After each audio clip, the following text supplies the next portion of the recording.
Welcome back to our channel. Today, we're diving into some of the most important life lessons that people often learn too late. You know, those aha moments that make you wish you could go back and give your younger self a little nudge in the right direction. We've all been there, haven't we? But the truth is, it's never too late to learn and grow. Stick around because these insights could change your life. Let's get started. You know, for so long, many of us were taught to put others first, to be selfless. And while that's admirable, it can come at a cost, can't it? If we're not careful, we end up pouring from an empty cup. That's why self-care isn't selfish, my friends. It's essential. It's about recognizing that you are worthy of love and care, starting with yourself. It's about nurturing your mental, emotional, and physical well-being. Think of it this way: you can't pour from an empty cup. You can't be the best version of yourself for your loved ones, your work, or your community if you're running on fumes. So, make time for yourself. Indulge in activities that bring you joy, whether it's reading a good book, taking a long walk in nature, or simply enjoying a cup of tea in silence. And remember, asking for help is a sign of strength, not weakness.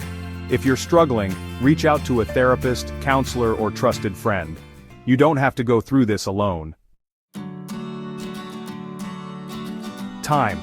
It's the one thing we all have an equal amount of, yet it often feels like there's never enough, doesn't it?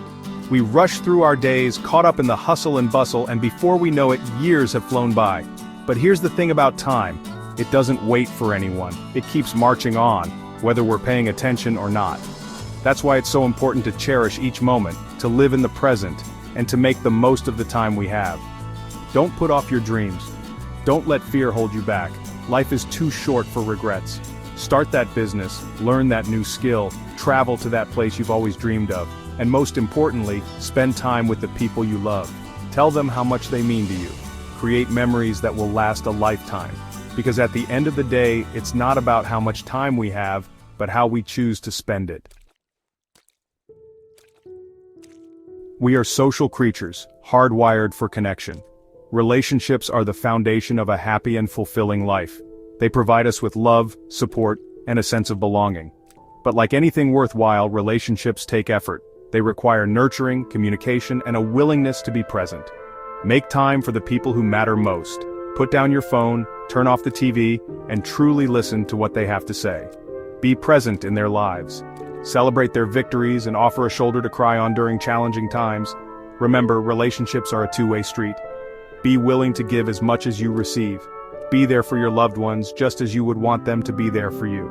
And don't be afraid to let go of relationships that no longer serve you. It's okay to create healthy boundaries and to walk away from toxic relationships that drain your energy and bring you down. Chapter 4. Let's talk about money, shall we? It's a topic that often makes people uncomfortable, but it's essential to our well-being. Financial literacy is not just about knowing how to make money, but also how to manage it wisely. Start by creating a budget, even if it's a simple one. Track your income and expenses so you know where your money is going. You might be surprised by how much you can save by making small adjustments to your spending habits. And speaking of saving, it's never too early to start. Even if you can only put aside a small amount each month, it will add up over time. Think of it as paying yourself first. Consider investing your money to help it grow. There are many resources available to help you get started, even if you're a beginner. Remember, financial freedom is about more than just having a lot of money. It's about having peace of mind, knowing that you're in control of your finances and that you're prepared for whatever life throws your way. Chapter 5. Life is a journey of learning, isn't it? From the moment we're born, we're constantly absorbing new information, developing new skills, and evolving as individuals. But somewhere along the way, some of us lose that thirst for knowledge. We fall into routines, we become complacent, and we stop challenging ourselves. Don't let that be you. Embrace the power of continuous learning. Make it a lifelong pursuit. Read books, take courses, attend workshops, listen to podcasts. The world is your classroom, and the possibilities for learning are endless. Challenge yourself to step outside of your comfort zone and try something new. You might discover hidden talents and passions you never knew you had. Remember, learning keeps our minds sharp, our spirits engaged, and our hearts open to new possibilities. Chapter 6. Have you ever noticed how focusing on the negative can become a self-fulfilling prophecy? When we dwell on what's wrong, we tend to see more of the same. But the opposite is also true. When we cultivate gratitude and focus on the positive, we open ourselves up to a world of abundance and joy. Start each day by acknowledging the good in your life. It could be something as simple as a warm cup of coffee, a beautiful sunrise, or the love of family and friends. Challenge negative thoughts when they arise. Ask yourself if they're really true or if there's another way to look at the situation. Surround yourself with positive people who lift you up and inspire you. And remember, happiness is a choice. Choose to focus on the good and watch your life transform.